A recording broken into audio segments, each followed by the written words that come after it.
Before it became the world's most powerful fast food empire, before it served over 69 million people every single day, McDonald's was just a tiny hamburger stand in the California desert. But what happened next was no ordinary business tale. It was a story of vision, betrayal, innovation, and golden arches that would reshape the world. Did you know the original founders were not the ones who made McDonald's famous? That the man who turned it into a billion-dollar empire wasn't even a chef. He was a 52-year-old milkshake machine salesman? How did one man take a small burger joint and turn it into a symbol of American culture, capitalism, and convenience? This is the shocking true story of McDonald's, the brothers who started it, the man who took it, and how it became more than just fast food. Before we dive into the incredible rise of the world's most iconic fast food empire, take a quick moment to give this video a thumbs up and subscribe to our channel for more amazing stories that will surprise and inspire you. Now, let's begin. Our story begins in the 1940s. Two brothers, Richard and Maurice McDonald, ran a modest drive-in restaurant in San Bernardino, California. It wasn't flashy, but it had something most diners didn't: speed. Back then, restaurants were slow. Orders could take 20-30 minutes. But the McDonald brothers had a brilliant idea. What if they simplified the menu and streamlined the cooking process just like an assembly line? They called it the Speedy Service System.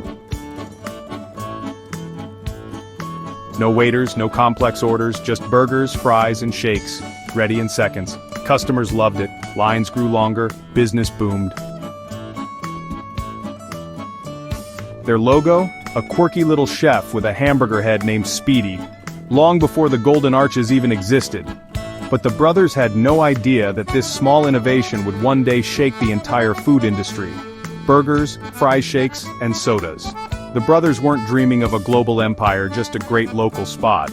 But their system was so effective, it caught the attention of a man who would see its true potential. The stage was set for McDonald's to become much more than a family business. Then came a man named Ray Kroc, a 52-year-old milkshake machine salesman. When he noticed that the McDonald brothers were ordering 8 milkshake mixers at once, he was curious. He visited the restaurant and was blown away. Fast food, cheap, delicious, efficient. He saw not just a good idea, he saw the future. Kroc had a bold vision. What if there were hundreds of these restaurants across the entire country? The brothers were hesitant. They liked their one shop, but Kroc persuaded them to let him franchise the brand. And that's when everything changed. Ray Kroc opened the first McDonald's franchise in Des Plaines, Illinois in 1955. He worked tirelessly. He enforced strict uniformity, the same fries, the same layout, the same experience, everywhere. But soon, he wanted full control. He bought out the McDonald brothers in 1961 for $2.7 million. What the brothers didn't know? Kroc secretly excluded the original San Bernardino location from the deal, then opened a new McDonald's across the street to drive them out of business.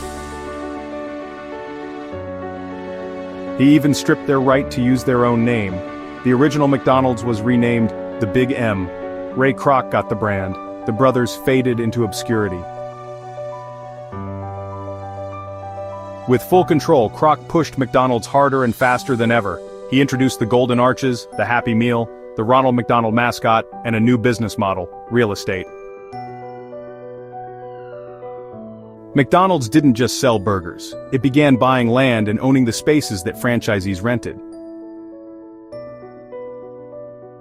This strategy made it one of the wealthiest landowners in the world. From Tokyo to Timbuktu, you could find the same warm fries, same red packaging, and the same smiling clown. Today, McDonald's serves more than 69 million people a day, in over 100 countries. It's been the subject of documentaries, lawsuits, revolutions in farming, and even space experiments. But it all started with two brothers, a dream of speed and simplicity, and a salesman who saw an empire in a hamburger. Love this story? Hit that like button, subscribe for more, and drop a comment. Did Ray Kroc make McDonald's a legend? or was it built on betrayal?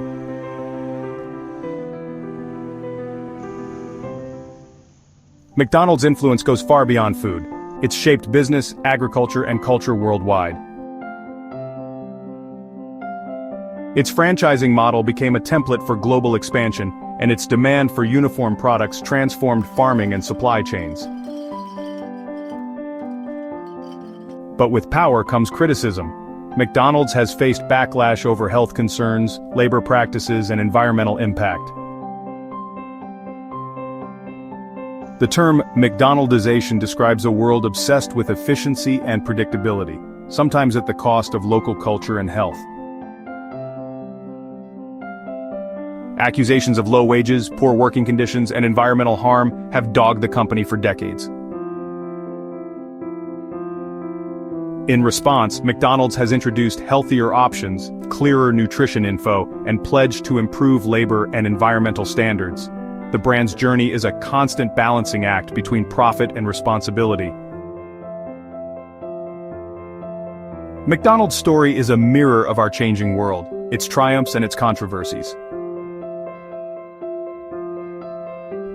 To stay ahead, McDonald's has reinvented itself for the 21st century.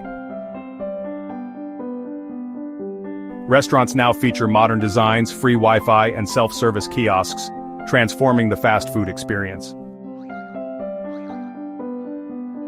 The mobile app and AI-driven drive-thrus bring speed and convenience into the digital age.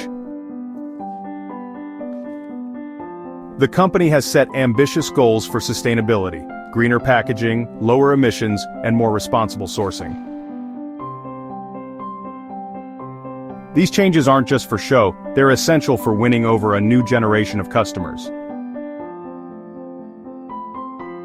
From a roadside stand to a tech-savvy giant, McDonald's keeps evolving. And here's a fun fact. Thanks to Happy Meals, McDonald's is one of the world's largest toy distributors. Its influence is everywhere, on our plates, in our culture, and even in our toy boxes. Love this story? Hit that like button and subscribe for more. And let us know in the comments, how would you rate your last McDonald's meal out of 10? And tell us, do you think McDonald's is overrated or truly iconic?